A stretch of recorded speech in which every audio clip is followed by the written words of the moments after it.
जरा सोचो, तुम एक प्लेन में बैठो लेकिन वहाँ सारे पैसेंजर्स खूनी निकले जो तुम्हारी जान के पीछे पड़ जाए। कुछ ऐसा ही होता है हमारी आज की कहानी में। कहानी की शुरुआत में हम एरन नाम के एक आदमी को देखते हैं जो कि बहुत परेशान और जल्दबाजी में लग रहा था। एरन जैसे ही अपने डिपार्टमेंट में पहुंचा तो उसने स्टाफ को जल्द से जल्द वीडियो चलाने को कहा। तभी उसने देखा कि एक फैक्ट्री में एक बहुत बड़ा बम धमाका हुआ है। फिर एरन ने इस बारे में रिसर्च की तो पता चला कि इसके पीछे गोस्ट का हाथ है। गोस्ट एक हैकर था जिसका असली नाम किसी को नहीं पता। जब एरन और उनके साथियों ने सीसीटीवी फुटेज को चेक किया तो उन्हें समझ आया कि गोस्ट बहुत ही ज्यादा शातिर और मास्टरमाइंड है, क्योंकि किसी भी वीडियो में उसकी शक्ल साफ नहीं थी। अब हालात बहुत बदतर हो चुके थे। एरन गुस्से में कहने लगा कि ये सब कैथरीन के यहाँ पहुँचने से पहले खत्म हो जाना चाहिए। उसे इस बारे में भनक भी नहीं लगनी चाहिए। कैथरीन ने ऑफिस पहुँचते ही सबसे पहले एरन से इस केस की अपडेट मांगी और कैथरीन को पता लग गया कि गोस्ट बैंकॉक में है। फैक्ट्री में हुए बम ब्लास्ट में कैथरीन की टीम के कई लोग मरे थे। वो इस बात से बहुत गुस्से में थी। उसने पूछा कि हमारी कौन सी टीम बैंकॉक के सबसे नजदीक है। एरन ने उसे बताया कि सिंगापुर में एक टीम है, मगर उन्हें बैंकॉक पहुंचने में शायद टाइम लग जाए। कैथरीन के दिमाग में आया कि गोस्ट भी जाता तो इधर उधर फ्लाइट से ही होगा, और जब वो उसे किसी भी हाल में पकड़ना चाहती थी उसके पास सिर्फ 1 घंटा था। सब लोग अपना दिमाग लगाने लगे। तभी कैथरीन ने कहा कि हमारे पास कोई ऑप्शन नहीं है, अब इस काम को एक ही इंसान कर सकता है और किस्मत से वो अभी बैंकॉक में ही है। फिर कहानी सीधा बैंकॉक में चली गई, जहाँ एक बच्चा धीरे धीरे ऑटो रिक्शा की तरफ बढ़ रहा था, जिसमें एक आदमी लेटा हुआ अपनी नींद पूरी कर रहा है। बच्चे ने चुपके से उसका सामान चुराने की कोशिश की, लेकिन तभी वो आदमी उठ गया। उस आदमी का नाम है लक्स। लक्स ने उस बच्चे को भगा दिया और खुद सिगरेट पीता हुआ एक बार में चला गया। बारटेंडर ने उससे पूछा कि क्या आप कॉफी पियेंगे? मैं अभी लाती हूँ। मगर लक्स सिर्फ शराब पीता था, वो भी मुफ्त की। लक्स ने उस औरत से कहा कि मेरे शरीर के सारे अंग बिल्कुल सही हैं। जब मैं मर जाऊं तो बेचकर सारे पैसे वसूल लेना। बातचीत के दौरान लक्स का फोन बजा और वो ऐसे डर गया मानो किसी भूत को देख लिया हो। वो फोन कैथरीन का था, मगर लक्स ने कॉल कट कर दिया। लेकिन कैथरीन भी बेशर्मों की तरह एक के बाद एक कॉल मिलाती रही, लेकिन लक्स भी फटाक से उसका फोन काट देता। तभी बार के टेलीफोन की घंटी बजने लगी। लक्स ने बारटेंडर से कहा कि फोन मत उठाओ, लेकिन उसने उठा लिया। कैथरीन लाइन पर थी और उसने सीधा सीधा कहा कि मेरी जल्दी से लक्स से बात करवाओ। लक्स कॉल पर चिल्लाने लगा कि मुझसे क्यों बात करनी है तुझे? पागल औरत, मेरी जिंदगी बर्बाद कर दी तूने। मैं यहाँ बैंकॉक में छुप छुप के रह रहा हूँ, लेकिन लोग आज भी मेरा पीछा करते हैं। लेकिन कैथरीन ने लक्स से कहा कि यही तुम्हारा इकलौता मौका है सब कुछ फिर से ठीक करने का। मेरी बात का यकीन करो, मैं सब कुछ ठीक कर दूंगी। उसी वक्त कुछ गुंडे लक्स को मारने बार में आ गए, मगर लक्स को मारना इतना आसान नहीं था। लक्स ने जल्दी से सभी गुंडों को धूल चटाई और वहां से निकल गया। बाहर आते ही उसने कैथरीन को कॉल किया और पूछने लगा कि मुझे करना क्या होगा। कैथरीन ने सीधा कहा कि गोस्ट नाम का एक हैकर है जिसको पकड़ना है। उसकी फ्लाइट जल्द ही बैंकॉक में बोर्ड होने वाली है। तुम्हें उसे पकड़ के मेरे पास लाना है। इस पर लक्स ने पूछा कि बदले में मुझे क्या मिलेगा। कैथरीन ने कहा सब कुछ, तुम अपनी पुरानी जिंदगी फिर से जी सकोगे। यूं लोगों से भागते नहीं रहना पड़ेगा। लक्स ने गुस्से में कहा कि तुम्हें क्या लगता है मैं इतनी आसानी से तुम्हारे ऊपर भरोसा कर लूंगा? इतने में दोबारा से गुंडे वहां आ गए। लक्स सोच में पड़ गया कि आखिर मैं कब तक बैंकॉक में छुपा रहूंगा। फिर उसने कैथरीन को दोबारा कॉल किया और कहा कि मुझे प्लान अच्छे से समझाओ। कैथरीन उसे समझाने लगी कि जल्दी से एयरपोर्ट जाओ अपना पासपोर्ट लेकर। तुम्हें उसी फ्लाइट में बैठना होगा जिसमें वो हैकर मौजूद है। लक्स उसकी बात मानकर टैक्सी में बैठा और एयरपोर्ट की तरफ निकल पड़ा। एयरपोर्ट पहुंचने से पहले उसने टैक्सी ड्राइवर की टी-शर्ट ले ली, जिसके बाद वो एयरपोर्ट में एंटर हुआ। अंदर पहुंचते ही एक आदमी ने उसे पासपोर्ट और टिकट पकड़ा दी। उसे फिर से कैथरीन का कॉल आया और उसने बताया कि गोस्ट को गोली लगी है और डॉक्टर ने उसका ट्रीटमेंट किया है। तुम इस बात को ध्यान में रखना, इस बात से तुम्हें उसे पहचानने में मदद मिलेगी। इतनी जानकारी लक्स के लिए बहुत थी। फिर वो चुपचाप जाकर फ्लाइट में बैठ गया। ये फ्लाइट बैंकॉक से सीधा सैन फ्रांसिस्को जाने वाली है। लक्स बहुत खुश था कि इतने सालों में वो पहली बार अपने देश अमेरिका वापस जाने वाला है। तभी जो आदमी उसकी बगल में बैठा था वो लक्स से बातचीत करने लगा। उसका नाम कयान था। कयान ने लक्स को बताया कि वो एक फेमस कोरियोग्राफर है, यानी लोगों को नाचना सिखाता है। तुम्हें मेरे मूव्स देखने चाहिए, हर कोई मेरे ठुमके का दीवाना है। लक्स ये सब देखकर इरिटेट हो रहा था। दूसरी तरफ कैथरीन की टीम ने उसे बताया कि प्लेन में बैठे सभी लोग किलर्स हैं जो कि गोस्ट को मारने के लिए फ्लाइट में आए हैं, मगर किसी को नहीं पता कि गोस्ट दिखता कैसा है। ये बात सुनकर कैथरीन परेशान हो गई। कैथरीन ने फिर से पूछा कि तुम सच तो कह रहे हो ना?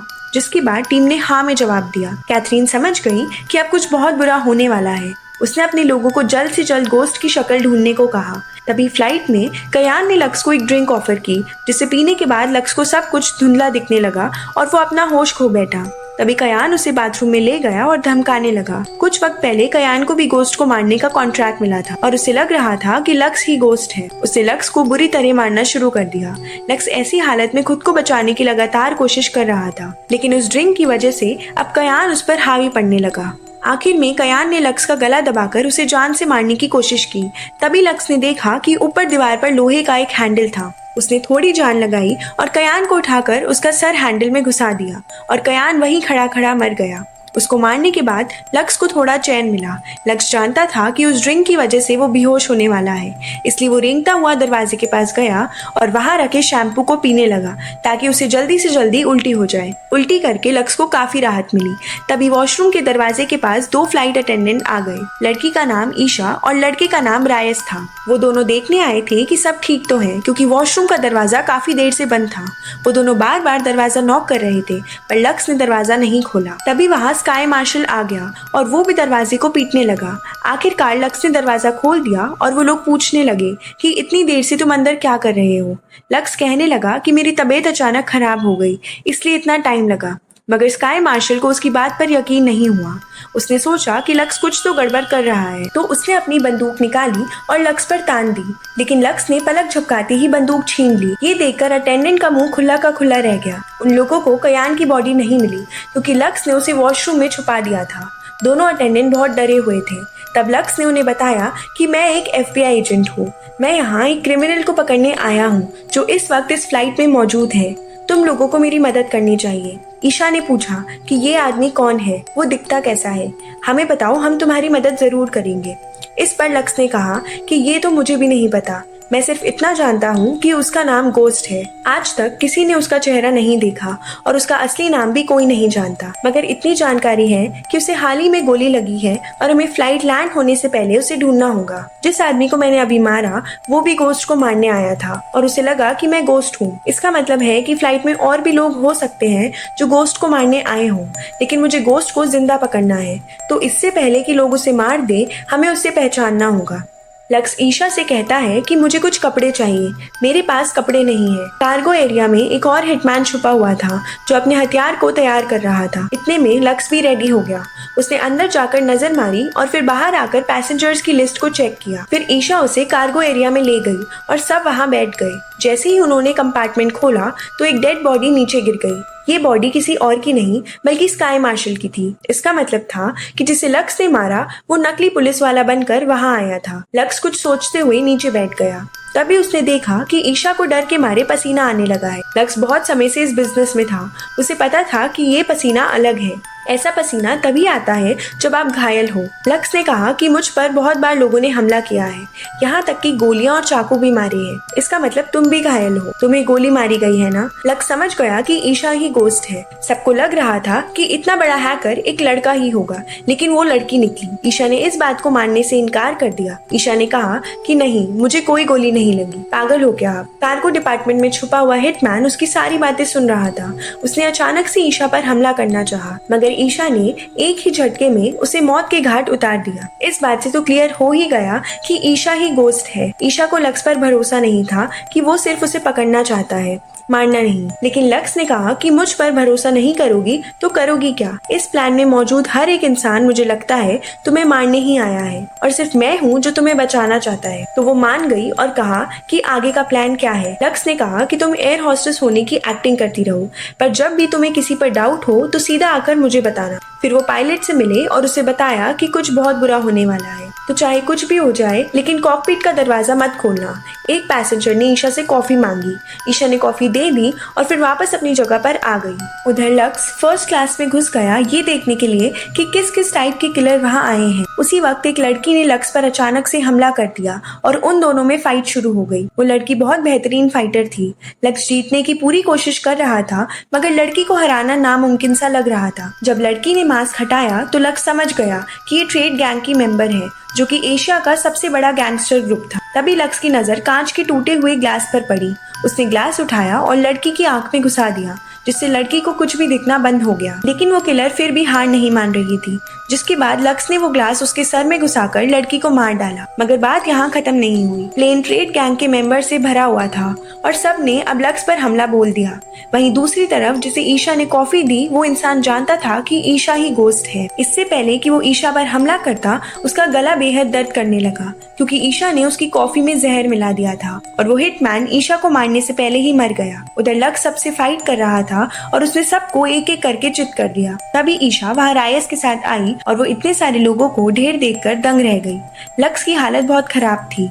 उसके हाथ एक फोन लगा जिसमें लक्स की फोटो थी। उसने ईशा को पकड़ा और पूछा कि इन लोगों के पास मेरी फोटो कहाँ से आई। तभी रायस ने कहा कि ये पिक्चर सभी पैसेंजर्स के फोन में है। ये सुनकर तो लक्स हैरान रह गया, उसे कुछ भी समझ नहीं आ रहा था। फिर उसने ईशा से कहा कि मुझे पूरा सच बताओ, इतने सारे लोग तुम्हारे पीछे क्यों पड़े हैं और अब तो ये मेरे भी पीछे पड़ चुके हैं। ईशा ने बताया कि मैंने कुछ दिन पहले एक फैक्ट्री को बम से उड़ा दिया था क्योंकि वहाँ बच्चों से काम करवाए जाते थे। मुझे ये सब पसंद नहीं है तो मैंने उड़ा दी और मुझे नहीं पता ये लोग तुम्हें क्यों मारना चाहते हैं। ये सुनकर लक्स कंफ्यूज हो गया। उधर एरन कैथरीन से कहता है कि मुझे लक्स पर थोड़ा भी विश्वास नहीं है। कौन है ये आदमी? इतना यकीन कैसे है तुम्हें इसके ऊपर कि ये गोस्ट को ले आएगा सही सलामत? फिर कैथरीन ने उसे पूरी कहानी बताई। लक्स एक एजेंसी के लिए काम करता था। वो पूरी एजेंसी का सबसे खतरनाक मेंबर था। फिर एक दिन उसे एक बहुत इंपॉर्टेंट आदमी की सिक्योरिटी के लिए भेजा गया। लक्स उस आदमी के कमरे के बाहर पहरेदारी कर रहा था। तभी उसे एक लड़की के चीखने की आवाज आई। जब उसने अंदर जाकर देखा तो पाया कि वो अमीर आदमी किसी शैतान से कम नहीं था। वो अमीर आदमी प्रोस्टिट्यूट्स को बुलाकर उन्हें बेरहमी से मारता था। लक्स से ये देखा नहीं गया और उसने उस आदमी को तब तक मारा जब तक वो मर नहीं गया। और असली कहानी तो यहाँ से शुरू हुई। जिस आदमी को लक्स ने मारा उसका बड़ा भाई CIA का हेड था। उस आदमी ने पूरी CIA को लक्स के पीछे लगा दिया। एरन ने पूछा कि आपको कैसे पता ये सब? कैथरीन ने बताया कि मैं उसकी गर्लफ्रेंड थी और मैंने ही CIA को बताया था कि वो कहाँ है। उसके बाद वो बैंकॉक चला गया और कभी मेरे पास वापस नहीं आया। CIA ने बहुत बार लक्स को मारने के लिए लोग भेजे, लेकिन जो उसके पीछे गया गायब हो गया, वापस नहीं आया कभी। लक्स पहले भी खतरनाक था, मगर पिछले कुछ सालों में इतने लोगों ने उस पर हमला किया है कि अब वो बहुत ज्यादा खतरनाक बन चुका है। फ्लाइट में ईशा लक्स के पास आ गई और उसे वो दवाइयाँ दिखाने लगी जो डॉक्टर ने उसे ट्रीटमेंट के बाद दी थी।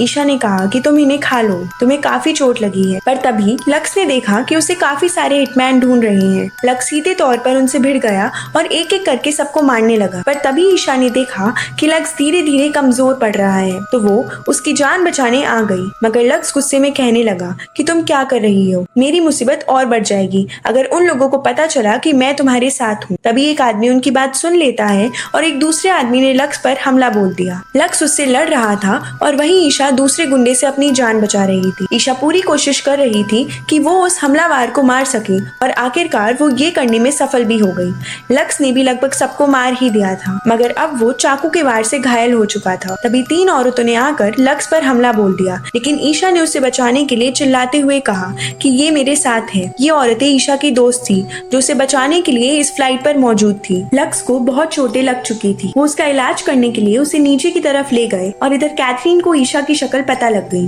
वो समझ गई कि ये लड़की गोस्ट है। तभी एरन फोन पर बात करता हुआ बाहर चला गया। लक्स ईशा से उसकी कहानी पूछने लगा तो ईशा ने बताया कि मैं इंडिया से हूँ, मैं एक अनाथ हूँ और अनाथ बच्चे अक्सर किडनैप हो जाते हैं क्योंकि उनका ध्यान रखने वाला कोई नहीं होता। वो किडनैपर लड़कियों से नौकरों की तरह काम करवाते थे और बाद में उन्हें कहीं बेच देते थे।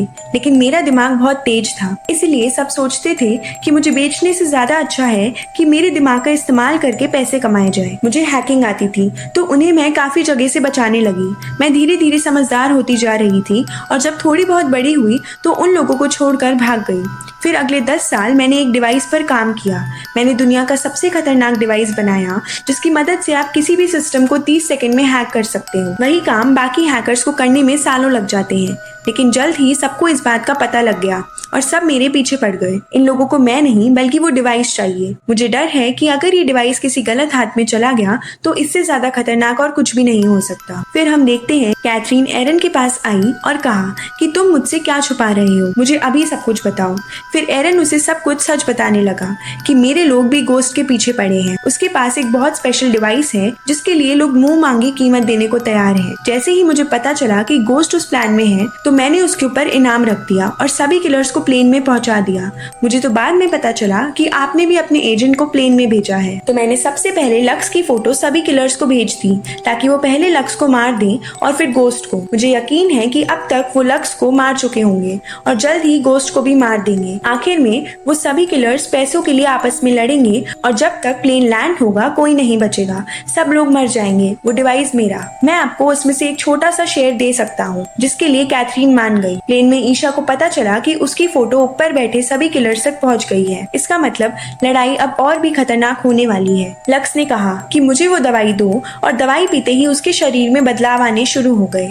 वो ऐसा बिहेव करने लगा मानो नशे में धुत हो। जब उसने बॉटल का लेबल हटाया तो पता चला कि एड्रेनालिन नहीं बल्कि टॉड वेनम है, जिस वजह से उसका दिमाग बहुत ज्यादा हाइपर हो गया था। उसे बहुत ज्यादा एनर्जी महसूस हो रही थी। वो नशे में ही सबके साथ ऊपर चला गया। अब तीनों लड़कियों ने किलर्स पर हमला कर दिया और एक एक करके सबको मारना शुरू कर दिया। जब भी लक्स किसी पर हमला करने जाता तो उसे अजीब अजीब चीजें महसूस होने लगती। उसका दिमाग उसे अजीबोगरीब चीजें दिखाने लगता। वो इसी हालत में लोगों को इस दुनिया से मुक्ति दे रहा था। फिर 3 लड़कियों में से एक लड़की गोली लगने की वजह से मारी गई और एक गोली प्लेन की दीवार को चीरते हुए चली गई, जिससे प्लेन में एक बड़ा छेद हो गया। सभी पैसेंजर्स एक एक करके नीचे गिरने लगे। इसी दौरान 2 किलर्स कॉकपिट में पहुंच गए और उन्होंने दोनों पायलट्स को जान से मार दिया।